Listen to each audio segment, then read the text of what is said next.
स्वास्थ्य के कारणों से और बढ़ती उम्र दोनों वजहों से सोनिया जी पिछले 5 साल से नहीं जा पाई थी रायबरेली।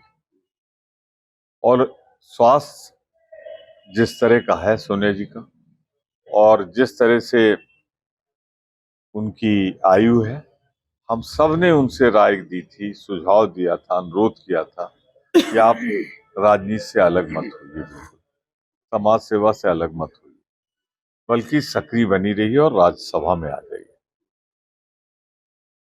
मैं आभारी हूं सोनिया जी का कि सोनिया जी ने हम लोगों के सबके अनुरोध को स्वीकार किया और राजस्थान से राज्यसभा में आ गई। सोनिया जी ने एक भावुक पत्र भी लिखा है रायबरेली की जनता को और अपनी बढ़ती उम्र और स्वास्थ्य का तकाजा दिया है। देखिए, रायबरेली गांधी परिवार का एक हिस्सा है। उन्होंने कहा बिना रायबरेली अमेठी के हमारा परिवार पूरा नहीं। इससे बड़ी बात नहीं कही जा सकती। उनकी जगह पे जो स्पेस है वो क्या प्रियंका जी आएंगी उनकी जगह? देखिए, गांधी परिवार से कौन चुनाव लड़ेगा, कहां से लड़ेगा, इसका फैसला सिर्फ गांधी परिवार करता है। समय आने पर अगर गांधी परिवार से कोई उम्मीदवार लड़ेगा चुनाव तो आपके सामने आ जाएगा। गांधी परिवार से ही लड़ेगा? मैंने ये नहीं कहा। मैंने ये कहा है कि गांधी परिवार कहां से कौन चुनाव लड़ेगा ये फैसला गांधी परिवार करता है। लेकिन जनता तो वहाँ की चाह रही है कि प्रियंका जी ही आए। जनता के प्रति धन्यवाद, और ये निर्णय प्रियंका जी को खुद लेना होगा। तो सर ये जानना चाहेंगे कि राहुल जी की जो न्याय यात्रा यहाँ पर आ रही है उसका क्या शेड्यूल रहेगा और किस तरीके रहेगा? देखिए, ये 16 तारीख को कल दोपहर में 1 बजे प्रवेश करेगी उत्तर प्रदेश और बिहार की सीमा पर। वहां ये जब पहुंचेगी तो इसको स्वागत होगा, इसका झंडे का जो है आदान प्रदान होगा। उसके बाद ये वाराणसी में रुकेगी रात। दूसरे दिन ये भदोही होते हुए वहीं विश्राम करेगी। तीसरे दिन ये प्रयागराज आएगी। पूरे दिन यहाँ पे भ्रमण का कार्यक्रम लगा है और रात्रि विश्राम प्रतापगढ़ सीमा पर, इलाहाबाद सीमा पर होगा इसका।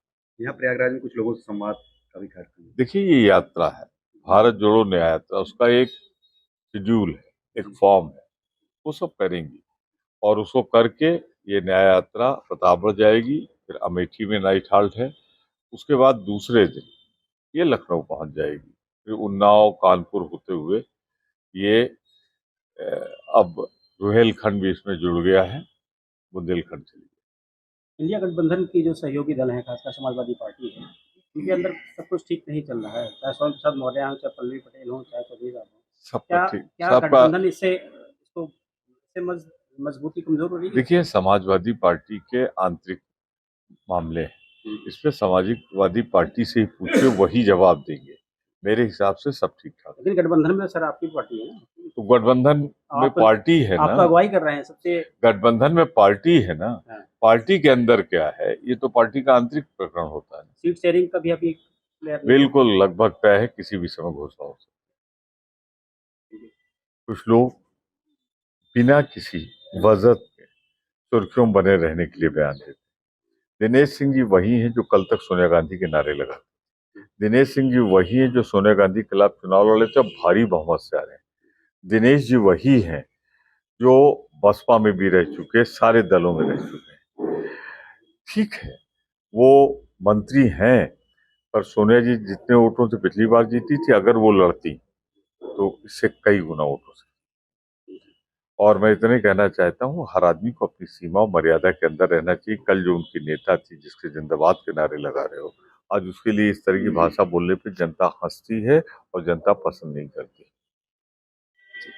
आजाद भारत के इतिहास में आज ऐतिहासिक फैसला जो किया है, इसका मैं भरपूर स्वागत करता हूँ। इससे जो संविधान और राइट टू इंफॉर्मेशन एक्ट का उल्लंघन हो रहा था, सुप्रीम कोर्ट ने उस पर कड़ी डांट लगाई और कहा है कि अब तक जितना पैसा लिया इसका भी हिसाब देना पड़ेगा, किसने दिया, किसको दिया, कितना दिया, और अभी तक जो लिया है 21 दिन के अंदर स्टेट बैंक में उसका भी हिसाब देना होगा। भारतीय जनता पार्टी को 47% से ज्यादा पैसा उनको मिला और एक तरीके से आधे से ज्यादा ही मिला है। तो पूरे आंकड़े आ जाएंगे तो उन्हें जवाब देना पड़ेगा किससे लिए, उनको जवाब देना पड़ेगा कितना लिया, जिससे वो बचना चाह रहे थे। Right to information, companies act, constitution सबकी रक्षा कर रहा है ये जजमेंट। मैं इसका स्वागत करता हूं।